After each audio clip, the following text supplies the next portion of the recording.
Shalom, peace, and blessings. I'm back to do another journal entry.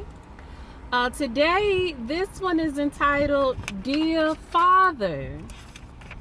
I wrote this back in August on the 5th in 2021.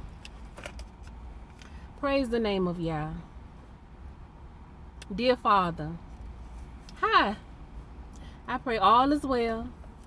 As for me, I'm doing great. Getting better day by day. Praise Yah. So I won't be long and take up too much of your time, but just wanted to say to you that I forgive you. Yes, I forgive you for what you were never able to be to me, and what seems like you could never be to any of your other children, a father. And I don't hold any unforgiveness or bitterness toward you. I understand that there must be a lot of trauma and pain you suffered from for a very long time. I know a little bit about that. Yeah, I've had some trauma and pain for a while too. But I can't imagine how it could allow me to not be in my children's lives. Well, I do understand how it could make one be in their children's lives, but not in a healthy way. That's been my experience with my trauma and pain. But I thank my Heavenly Father for being all that you could never seem to be. You were running, and you just didn't have the time. Trust me. I've been around and seen some things. I've seen how people get down when they have some of the same addictions that you've struggled with and probably still struggle with. I'm sorry also.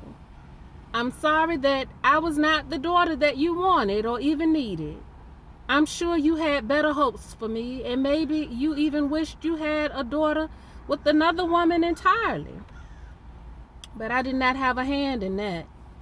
I just showed up. And in a way, I'm extremely grateful that Abba sent me here with you as my biological and my mother as my biological. There are some absolutely remarkable qualities that I inherited from both of you.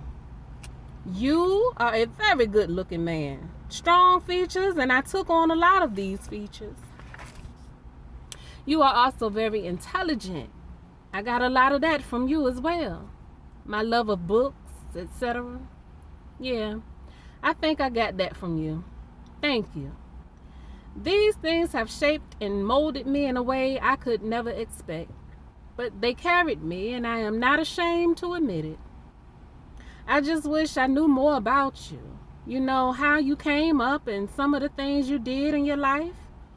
It wasn't until very recently that I learned that you were the oldest of your siblings. Didn't know you had so many. Didn't know that you were married prior to you and my mom getting together. But it appears that you both weren't married very long.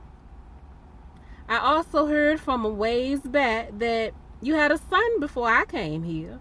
Wish I knew who he was. I'd love to meet him. But of course, I've been fortunate enough to know Aranda and can vaguely remember Aranda. But I remember that she was here. Maybe one day, before it's all said and done, we may get the opportunity and take advantage of it to sit down and talk deeply. I would like that. Seems like I'm missing some very important pieces of a puzzle that I desperately want to complete. Yah willing. I wrote to my mother as well. I think I was much harder on her because she was there. But even though she was, I didn't know her any better. Well, maybe a little. One extremely good thing I remember, though, is spending time with my grandmother, your mother. She was a delight, and the memories I have of her will always be an anchor to me. She was a Yah-fearing woman, and the things she shared with me still resonate with me to this day. I'm fortunate in that regard. I don't know how she was to you all when you were growing up, but she was a beacon of light to me. But that's how grandmothers are supposed to be, beacons of light. And that she was. So I thank y'all for that. I won't bore you to tears about how I went from man to man looking for the love I was never afforded by you. It's pointless. It's really become the way of the world, right? But thankfully, the Most High has plans to gradually change that. He's a good father that way.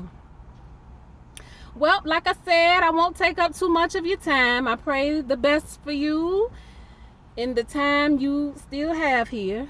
No hard feelings whatsoever. Shalom.